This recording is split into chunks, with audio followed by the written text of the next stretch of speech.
इस जनरल विपिन रावत की दुखद मृत्यु पूरे देश के लिए बेहद दुख का विषय है। शोकाकुल है पूरा देश और बात करने के लिए उनके साले साहब हमारे साथ हैं। सर, पूरे देश की संवेदनाएं साथ में हैं, बहुत दुखद है। बहुत कैसा? देखिए, ये तो इतना बड़ा दुख है। हमारा दुख तो हमको बहुत कम लग रहा है। हमको तो लगता है कि देश का जो दुख हुआ या देश को जो सेटबैक मिला और जो भी हुआ, ये सबसे बड़ा घाटा हुआ है हमारे देश के लिए। इतने अभी इस समय, ऐसे समय पे जब वो बिल्कुल कई योजनाएं लेके आ रहे थे, कई चीजें लेके आ रहे थे और उन्होंने कई चीजें सोच रखी थी, बना रखी थी। एक साल का समय था उनके पास, तो काफी वो ऊर्जा में थे, काफी ऊर्जावान हो चुके थे, ऊर्जा में थे और कई प्लानिंग वो सोचते थे, आपस में बात करते थे। हालांकि सीक्रेट बातें हम लोग से नहीं करते थे, लेकिन वो था कि हमको कुछ करना है, ऐसी बात वो कई बार हम लोग से बोलते थे। मध्य प्रदेश उनकी ससुराल थी। मध्य प्रदेश में जिला शहडोल उनका ससुराल थी और उन्होंने हमको प्रॉमिस किया था अभी 10 दिन पहले कि मैं कई साल से 2012 से नहीं आया हूँ, लेकिन मैं प्रॉमिस करता हूँ कि मैं जनवरी 2022 में ससुराल लाऊंगा शहडोल। सर, उनकी शादी कब हुई थी, कब बताएंगे? उनकी शादी जब वो कैप्टन थे तब हुई थी 1986 में। और इनफैक्ट शादी तो ऐसा हुआ था कि जीजा जी के पिताजी भी उस समय लेफ्टिनेंट जनरल से भटिंडा में पोस्टेड थे।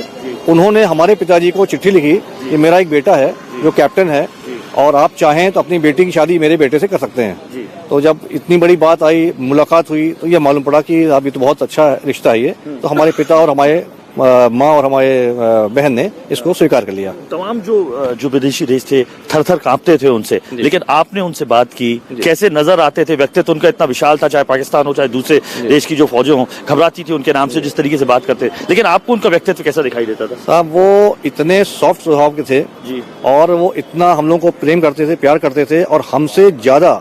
एक बार तो उन्होंने हल्के से हमको डांट भी दिया इस बात को लेकर के कि हम लोग कहीं गए थे, ऐसे गेस्ट थे, तो उन्होंने कहा कि तुम यहाँ पे जो चाय पानी पी रहे हो, क्या तुमको मालूम है कि जो ड्राइवर हमको लेके आया है, जो हमारे जो सेना खड़ी है बाहर, उनको क्या चाय पानी मिला, क्या उनको बैठने को मिला, या देखो उनको पहले देख के आओ। तो ये हमको समझ में आता था कि वो हमारे साथ तो थे ही, हमारे तो जिया जी थे और हमको जो था ही, लेकिन हमसे ज्यादा कई गुना वो एक फौजी थे और फौज के बारे में पहला सोचते थे, बाद में फिर अपनी पत्नी, बच्चे और हमारे बारे में। सर, सिस्टर भी एक्सपायर हुई हैं आपकी? जी, हमारी बहन भी का दुखद हादसा हुआ और कल ही हमारी बात हुई उनसे, शाम को बात हुई थी और वो पूरी बातें मॉनिटरिंग करती थी। हमारी बेटी के बारे में जिया जी और बहन काफी मॉनिटरिंग करते थे। उन्हीं के आशीर्वाद से हमारी बेटी यहाँ तक पहुँची है और कल उसका नेशनल में यहाँ पे गेम भी है और कल वो पूरा उन्होंने मॉनिटरिंग किया, पूछा क्या होगा क्या नहीं होगा, ये सब उन्होंने पूछा हमसे। तो अब आप यहाँ से कैसे जा रहे हैं? सब सेना की तरफ से हमको अरेंजमेंट हुआ है, तो सेना हमको 8:30 बजे उनकी फ्लाइट है यहाँ से, तो सेना हमको लेके जा रही है दिल्ली और हमारी मदर को सेना निकल चुकी है जबलपुर से, तो उनके वरिष्ठ अधिकारी शहडोल पहुँच जाएंगे। माँ को या तो आज रात को या तो कल सुबह, जैसा उनकी तबीयत आपस में सूट करेगी, वो लेकर के जबलपुर से होते हुए वो आ जाएंगी दिल्ली। तो ये थे हमारे साथ दिवंगत जनरल विपिन रावत जी के साले साहब।